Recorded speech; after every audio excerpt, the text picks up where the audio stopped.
Hello students, welcome to Nimbus learning powered by engineers academy. And topper stock में आज हम आपके सामने लेके आए हैं साधारण स्टूडेंट की कहानी। जैसा आपको पता है कि हम एक सीरीज चला रहे हैं जिसमें डिफरेंट डिफरेंट टाइप के स्टूडेंट्स से हम आपको मिलाते हैं और जिन्होंने पिछले कई एग्जाम में सक्सेस हासिल करी है। उसी कंटिन्यूशन में आज हमारे साथ में स्टूडेंट अवेलेबल है जिनका नाम है देवेश मंगल। ये एक प्राइवेट इंजीनियरिंग कॉलेज से इंजीनियरिंग करने के बाद में एवरेज परसेंटेज से इंजीनियरिंग करने के बाद में इन्होंने किस तरीके से प्रिपरेशन करी और एक छोटे से कस्बे में रहने के बावजूद जयपुर आके इन्होंने किस तरीके से मेहनत करी और ये बहुत ही बेहतरीन मुकाम पर पहुंचने वाले हैं। इन सारी बातों के बारे में आज अपन डिस्कस करेंगे। देवेश मंगल इज़ अवेलेबल विद अस। मैं थोड़ा सा देवेश मंगल के बारे में बता दूं। ही belongs from the A small town of Sawai Madhopur district. वहाँ से 10th-12th करने के बाद में जब वो प्राइवेट कॉलेज जयपुर के YIT इंजीनियरिंग कॉलेज में जब वो इंजीनियरिंग करने के लिए आए, इंजीनियरिंग होने के बाद में उन्होंने फाइनली ये प्लान किया कि मुझे एग्ज़ाम की प्रिपरेशन करनी चाहिए और उन्होंने 2019 में just before corona engineers academy के क्लासरूम प्रोग्राम को ज्वाइन किया और उससे पहले कई सारे इन्होंने एग्ज़ाम दिए, साथ में 19 में भी दिए और कोरोना के टाइम पर भी कुछ एग्ज़ाम दिए। और इनसे जैसा मेरा डिस्कशन हो रहा था अराउंड उन्होंने 55+ एग्जामिनेशन दिए। ये उन स्टूडेंट्स के लिए भी इम्पॉर्टेंट है जो ये बात सोचते हैं कि हम डिफरेंट एग्ज़ाम देते हैं लेकिन सिलेक्शन नहीं हो पाता, लेकिन उन सबको हार नहीं माननी चाहिए। देवेश मंगल ने भी 55 एग्ज़ाम दिए। इसके बाद में जब इनको सक्सेस मिलना स्टार्ट हुई तो आज की डेट में स्थिति ये है, ये डिसाइड करना बड़ा मुश्किल हो रहा है कि कौन सी जॉब को ज्वाइन करें, क्योंकि कई सारी इनके पास में जॉब्स अवेलेबल हैं और यहाँ तक जॉब ही अवेलेबल नहीं, उन एग्ज़ाम के ये टॉपर भी हैं। एक्सपेक्टेड है कि जो आने वाले रिजल्ट हैं उनमें भी, आने वाले एग्ज़ाम के रिजल्ट में भी ये वो टॉप करेंगे। तो आई वेलकम टू देवेश मंगल। क्या हाल है देवेश? Thank you sir. ना तो जैसा आज आपके बारे में हम बात कर रहे थे, एक जैसा टाइटल है असाधारण सी कहानी। आपने एक छोटे से कस्बे से 10th और 12th करके फिर आप जयपुर YIT इंजीनियरिंग कॉलेज से आपने बीटेक करे और उसके बाद में जस्ट बिफोर कोरोना 2019 में आपने इंजीनियर्स एकेडमी का ऑफलाइन क्लासरूम सितंबर में आपने ज्वाइन किया ऑफलाइन। अब देखिए बहुत सारे स्टूडेंट ऐसे हैं, क्योंकि आप सब उन स्टूडेंट्स के लिए रोल मॉडल हैं जो डिफरेंट टाइप की कैटेगरी में आते हैं। एक कई बार स्टूडेंट कहता है सर मैंने कई सारे एग्जामिनेशन दिए और मैं सक्सेस नहीं मिल पाई, और आप जैसा मेरे को बता रहे थे कि आपने 55+ आपने एग्जामिनेशंस दिए हैं। तो ऐसे कौन कौन से एग्जामिनेशंस आपने दिए हैं? सर मैंने ES का दिया था सर शुरू में 2016 में, तो 16 में दे लिया मैंने, फिर 17 में उसके बाद ES का दिया था, फिर 18th में मैंने दिया था, 19th में मेरा दिया था, तो मतलब मेरा ES का एग्ज़ाम नहीं निकला था। फिर सर गेट में दिया था मैंने, तो गेट में भी शुरू में तो 16 ही मार्क्स आए थे 100 में से। फिर उसके बाद दिया था तो उसमें 23 मार्क्स आए थे। सेकंड अटेम्प्ट तक भी मेरी कट ऑफ क्लियर नहीं हुई थी। फिर सर थर्ड अटेम्प्ट में मेरे 30 के आसपास मार्क्स आए थे। फिर ऐसे करते करते मेरे 60 तक मार्क्स आ गए थे, बट कोई PSUs वगैरह या फिर कुछ ऐसा MTech का कॉलेज कोई ऐसा अलाउड नहीं हुआ था। फिर उसके बाद सर मैंने SSC JEE का प्रीलिम्स भी दिए, SSC JEE के दिए थे मैंने सारे। तो फर्स्ट एग्जाम दिया था तो उसमें सर मेरे तो 66 ही मार्क्स थे, आउट ऑफ 266 थे, तो उसमें फेलियर था। फिर अगले वाले में 115 थे तो, और 117 कट ऑफ थी, उसमें फेल था। फिर थर्ड वाले में कंटिन्यूअसली आप देते रहे, सर मैं कंटिन्यूअसली देता रहा। 2019 में ये लगा कि आप प्रिपरेशन करनी ही चाहिए। हाँ सर। और सितंबर 2019 में सर मैंने SSC JEE का इंजीनियर्स एकेडमी का मेंस का वो ऑफलाइन कोचिंग था, वो मैंने ज्वाइन किया था। ओके। अब जैसे मैं देख पा रहा था कि आपके मार्क्स इलेक्ट्रिकल ब्रांच में इतने ज़्यादा आ रहे हैं जो हमें ये लग रहा है कि आपकी रैंक के टॉप 5 में रहने वाली है। हाँ है ना? इट मे बी पॉसिबल कि आपकी रैंक 1 और 2 आ जाए, लेकिन under promise over delivery. Again we are thinking कि 5 से ऊपर तो आपकी रैंक नहीं जाएगी। एडवांस में आपको बहुत बहुत बधाई। Thank you sir. और 2019 ऑलरेडी आप SSC JEE क्वालिफाइड हैं और BRO आपको मिला है, और साथ में और कौन से एग्जाम में आपका सिलेक्शन हो चुका है? मेरा SSC JEE का 2019 में तो BRO मिला हुआ है। SSC JEE 2020 का मेरा अभी जो best marks I best marks sir 300 में से 275 नंबर मेरे को दिए हुए हैं SSC JEE मेंस में। और उसके अलावा सर मेरा RACB इलेक्ट्रिकल का जो एग्जाम था 2021 वाला, वो भी मेरा निकला हुआ है। उसमें मेरा DV हो चुका है, फाइनल रिजल्ट आना बाकी है उसका।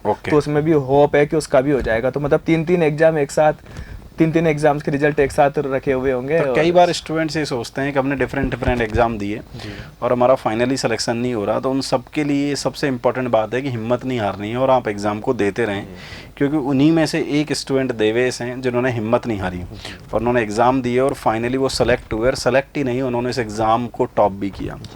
बात यहीं पर खत्म नहीं होती, कोविड के टाइम पर भी आपने लगातार हाँ सर, प्रिपरेशन करी। कोविड के टाइम पे मैं यहाँ पे तो ऐसा माहौल नहीं था जयपुर में, तो मैं मेरे घर पे चला गया। और सर कोविड ने सबसे बड़ी चीज़ ये सिखाई है कि आप मतलब जयपुर या फिर किसी मेट्रो सिटी में रहना ही जरूरी नहीं है, आप घर पे रहकर भी मतलब उस चीज़ को प्रिपरेशन कर सकते हो। Correct. और सर मैंने यहाँ से कोचिंग में इंजीनियर्स एकेडमी का मटेरियल सेलेक्ट किया था, वो मैंने लिया था, घर पे जाके मैंने उसको रिवाइज किया, उसको पढ़ाई की, और सर उसी की बदौलत है कि मतलब ये 415 मार्क्स मेरे वहाँ पे मैं आए आपकी हैं। टेस्ट सीरीज का भी देख रहा था कि आपने टेस्ट सीरीज में भी मैक्सिमम टेस्ट आपने दिए जी, थे, मैंने पूरे टेस्ट है ना? दिए थे। जी तो सर। उसमें से एक दो कॉपीज आज हमारे साथ में हैं, तो वो भी आप बच्चों को थोड़ा एक्सप्लेन कर दें, क्योंकि हम जो मेंस की टेस्ट सीरीज बच्चों को करवाते हैं उसमें किस तरीके से बच्चों को उनकी मिस्टेक्स को आइडेंटिफाई करते हैं ताकि मैक्सिमम मार्क्स ला सकें, क्योंकि आपको भी 300 में से 275 जी हाँ, मेंस में हाँ सर। मार्क्स मिले हैं। हाँ सर, मेरे टोटल 25 नंबर ही कटे हैं, बाकी मेरे पूरे में से तो पूरा बहुत नंबर, बड़ा हाँ, ये टेस्ट सीरीज की प्रैक्टिस का योगदान है कि 275 मार्क्स आउट ऑफ 300,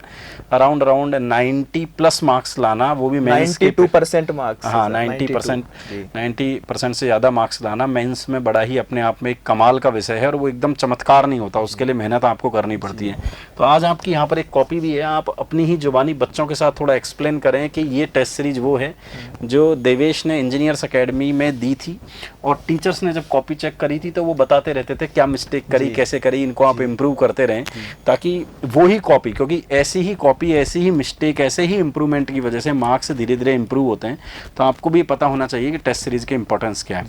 देवेश, तो सर ये जैसे क्वेश्चन था नेटवर्क का, इसमें मेरा पूरा क्वेश्चन सही था, लेकिन अब इसमें ये जैसे ये क्वेश्चंस था, अब ये नेटवर्क के पूरे टू क्वेश्चंस आते हैं 60 मार्क्स के, 120 नंबर का तो पूरा नेटवर्क ही आता है 300 में से, तो उसके लिए थोड़ा सा प्रिपरेशन ज़्यादा करना होता है।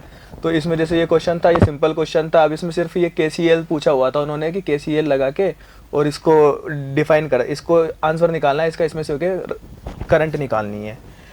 तो इसमें से जैसे ये मेरी इक्वेशन गलत हो गई थी, तो फिर वो पाटीदार सर वगैरह थे, तो उन्होंने मेरे को फ़ोन करके, और इसमें से जैसे कि इनको डायरेक्ट नहीं लिखना है, इनको थोड़ा सा सोल्व करके लिखना है, तो इन्होंने 20 में से 15 नंबर सिर्फ इसी चीज़ के, 5 नंबर मेरे इसी चीज़ के काटे थे कि मैंने इसको यहाँ पे डायरेक्ट कंक्लूड कर दिया था, तो वो कंक्लूड नहीं करना होता। सेकेंड क्वेश्चन ये था कि नॉर्टन से लिखना था, अभी 10 मार्क्स का था, तो ये थोड़ा सा थ्योरेटिकल था, तो इसमें 7 नंबर्स इन्होंने दिए थे यहाँ पे, वैसे क्योंकि मैंने यहाँ पे रजिस्टर्स वगैरह ये लगाए नहीं थे, या IN को यहाँ पे मैंने डिफाइन नहीं किया था, तो इस वजह से मेरे 3 मार्क्स इन्होंने इसमें से काटे थे। और ये फर्स्ट का C था, तो ये तो पूरा सही था, उसके अलावा फर्स्ट का C तो पूरा सही था, बस मैंने यहाँ पे इसमें यूनिट्स नहीं लिखी थी, तो इसका मेरा मार्क्स काट लिया था। उसके अलावा फर्स्ट का D था, तो फर्स्ट के D में जैसे 10 मार्क्स का था, तो ये पूरा सही था, बस इसमें थोड़ा सा ये इसको रेजोनेंस था, इसको मैंने डिफाइन नहीं किया था, तो उसमें मेरा 1 नंबर काट लिया था। और ये सर ऐसे बता देते हैं कि डिफाइन है, तो उसमें थोड़ा सा क्या पता चल जाता था कि इसमें मतलब गलती क्या है। और उसके अलावा जैसे ये सेकंड का A था, तो ये पूरा सही था, 15 मार्क्स का था, बट इसमें से 10 दिया हुआ है, ये इसलिए क्योंकि ये मैंने I0 प्लस इसमें निकाली नहीं थी, d2i/dt निकाल दिया था और d2i1/dt निकाल दिया था, और इसमें di/dt मैंने निकाला नहीं था। उसके अलावा ये सेकंड का D था, तो ये 15 मार्क्स का था, लेकिन अब इसमें क्या सर पूरे ना 15 मार्क्स का ना, तो कम से कम 10 पॉइंट तो लिखने होते हैं, लेकिन मैंने इसमें 4-5 ही पॉइंट डिफाइन किए थे, तो इसमें मेरे को 6 मार्क्स ही दिए थे बस। थर्ड का A था, इसमें ये 15 मार्क्स का था, अब लेकिन इसमें है ना ये यहाँ पे ये लीड और लेग लिखना मैं भूल गया था, तो उसके मेरे मार्क्स काट लिए थे। थोड़ा सा यहाँ पे IM तो लिख दिया था, लेकिन ये फिर शॉर्ट सर्किट ये वाला कैलकुलेट नहीं किया था मैंने, इसको मतलब फॉर्म में रेजिस्टेंस और रिएक्टेंस की फॉर्म में ना लिख के इसको इसमें लिखना होता है G+I/B में, तो वो नहीं लिखा था, तो उसके मतलब मेरे 4 नंबर इन्होंने काट लिए थे कोचिंग में सर ने। फिर इसके अलावा ये आर्मेचर रिएक्शन था, तो ये तो 15 में से 12 मार्क्स दे दिया था, क्योंकि मैंने पूरा ढंग से इसको डिफाइन किया था। थ्योरेटिकल में तो 80% से ज़्यादा मार्क्स वैसे SSC JEE में आते भी नहीं है। थर्ड का C था, 15 मार्क्स का था, इसमें मेरा ये पूरा सही था, तो इसमें मेरे 14 मार्क्स सर ने दिए हुए हैं। उसके अलावा थर्ड का D था, तो इसमें जैसे इलेक्ट्रिक ब्रेकिंग पूछी हुई थी, 15 मार्क्स का था, लेकिन अब वो मैंने इसमें कम ही लिखा था, इस वजह से मेरे को 9 मार्क्स दिए थे। अगर मैं और लिखता, इनको मैंने डिफाइन नहीं किया था, केवल डायग्राम ही बता दिया था। अब इसमें क्या होता है, डायग्राम और मतलब ये ग्राफ और ये दोनों को ढंग से मतलब प्रॉपर वे में मैंने डायनेमिक ब्रेकिंग को इसमें बस इतना सा लिख के समझा दिया था, तो सर ने मेरे को इसमें बोला था कि इसको कहना क्या चाह रहे हो, इसमें तो पूरा तो लिखना पड़ेगा ना कि इसका मतलब क्या है, तो इसलिए इन्होंने 15 में से फिर 9 ही मार्क्स दिए थे, इसको काट लिया था। फोर्थ का ये था, तो इसमें हाइड्रो पावर प्लांट टरबाइन थी, 5 में से 3 दे दिए थे, तो ये तो थ्योरेटिकल का ठीक था। सेकंड वाले में 5 में से 1 ही दिया था, क्योंकि मैं फेरेंटी इफेक्ट को ये इनको ढंग से डिफाइन नहीं कर पाया था। तो इसमें 5 में से तो शायद इसको पूरे को ही काट रखा है, क्योंकि मैंने ब्लाइंडली इसमें मतलब तुक्का ही लगाया था एक तरह से, तो इसको पूरे को सर ने काट रखा है क्लीट वायरिंग वगैरह को, क्योंकि ये ब्लाइंडली एक तरह से मेरे को आता नहीं था, तो मैंने मतलब इसमें कुछ भी लिख दिया था। और ये फोर्थ का भी था, तो ये भी मतलब मेरा ठीक था। यहाँ पे आके मैंने ये टाइम में गलती कर दी थी, तो इसमें से इसलिए 20 में से मेरे को 10 ही मार्क्स दिए थे। अगर इसको थोड़ा सा और करता तो ये भी हो जाता। फोर्थ का सीधा ये हीटिंग थी, तो इसमें 10 में से 6 मार्क्स दिए थे। ये डायग्राम मैंने गलत बना दिया था। और ये इसको हीटिंग को भी इसमें मतलब बहुत सारे जो मेथड्स थे ना उनको ढंग से समझाया नहीं था, इसलिए मैं 60% ही मार्क्स दिए थे, बाकी इसमें 80% आ सकते थे। ये था वोल्टेज रेगुलेशन था, तो वोल्टेज रेगुलेशन में सर ने पूरा को मतलब वैसे किया तो मैंने सही था, लेकिन इनको प्रॉपरली समझाया नहीं था कि ऐसे हो क्यों रहा है, ये कहाँ से आ रहा है, ये कहाँ से आ रहा है। और जैसे ईएस में करते हैं ना वैसे डायरेक्ट कर दिया था, तो इसमें सर ने पूरे में 3 ही मार्क्स दिए थे, बाकी इसमें अच्छे आ सकते थे। सही तो था लेकिन वो समझाया नहीं था, इस वजह से ये। और ये स्पेस छूट गया था मेरा, क्योंकि क्यूकेब आता है तो उसमें तो जितना स्पेस दिया हुआ होता है ना, थ्योरेटिकल में तो पूरा भरना ही पड़ेगा। वो दिया ही स्पेस इसलिए कि उसको भरना है पूरे को। और ये 6th का ए था, इसमें फास्ट रिकवरी डायोड है। इसको तो मैंने वैसे सही लिख दिया था, तो इसमें मेरे को 5 मार्क्स दे दिए थे सर ने। फिर JFET था, ये 15 मार्क्स का था, इसमें भी मैंने थोड़ा सा सही कर दिया था, तो इसमें 9 मार्क्स दे दिए थे। बाकी ये तो ओप एम्प का क्वेश्चन था, इसमें मेरे से थोड़ी सी कैलकुलेशन में गलती हो गई थी, तो इसको पूरे को सर ने काट दिया था। ये यहाँ पे पूरा ही गलत होता हुआ चला गया। अब इसमें क्या कैलकुलेशन वाले क्वेश्चन में ऐसे होता है, अगर थोड़ा सा भी ऊपर गलत हो गया ना तो एंड में पूरा आंसर गलत होता हुआ चल जाएगा। अब इसमें 15 मार्क्स आराम से आ सकते थे, लेकिन ये थोड़ा सा यहाँ पे गलत हो गया तो पूरा ही गलत होता हुआ चला गया। उसके अलावा ये 15 मार्क्स का था होल्डिंग करंट और लेचिंग करंट, तो ये तो मैंने समझा दिया था। होल्डिंग करंट और लेचिंग करंट, तो इसमें मतलब अब ये मेरे को आता नहीं था, लेकिन मैंने थोड़ा थोड़ा इसको लिखने की कोशिश की, तो मेरे को 15 में से 10 मार्क्स दे दिए थे। तो इस तरीके से एक्चुअली बताना ये चाह रहे हैं कि जब मेंस की आप टेस्ट सीरीज देते हैं तो मेंस की टेस्ट सीरीज को भी उतने ही तरीके से हम प्रॉपरली चेक करते हैं और आपकी मिस्टेक्स को हम बताते रहते हैं। तो बात ये है कि जैसे यहाँ पर ये प्रॉपरली ऐसे बहुत सारे टेस्ट हैं, बहुत सारे स्टूडेंट हैं, तो एक केवल हमने आपको एग्जाम्पल बताया कि यदि आप इस तरीके कोई एग्जाम में गलती करते हैं तो वो गलती ना करें, आप इम्प्रूव करें। और वो डिफरेंट टाइप की टेस्ट सीरीज ज्वाइन कर रहे हैं, चाहे वो मल्टीपल मतलब MCQ वाली हो, ऑब्जेक्टिव वाली टेस्ट सीरीज हो, मेंस की टेस्ट सीरीज हो, या फिर बुक्स हो, नोट्स हो, तो ओवरऑल आपके प्रिपरेशन में बूस्टअप आपको मिल जाता है। तो ये एक स्टूडेंट थे देवेश मंगल, जिनकी सक्सेस स्टोरी मैंने आपको बताई कि एक असाधारण सी कहानी कि गांव कस्बे से उठकर और एग्ज़ाम को टॉप करना, नेशनल लेवल के एग्ज़ाम को टॉप करना मायने रखता है। और 90% 92% मार्क्स मेंस के एग्ज़ाम में लाना, जहाँ पर थियोरेटिकल में आप जैसा खुद कह रहे हैं 80% के आसपास ही मार्क्स मिलते हैं, लेकिन न्यूमेरिकल में फिर 100 ला के फिर 92% पर लाना और एग्ज़ाम को टॉप करना अपने आप में एक अलग स्टोरी है।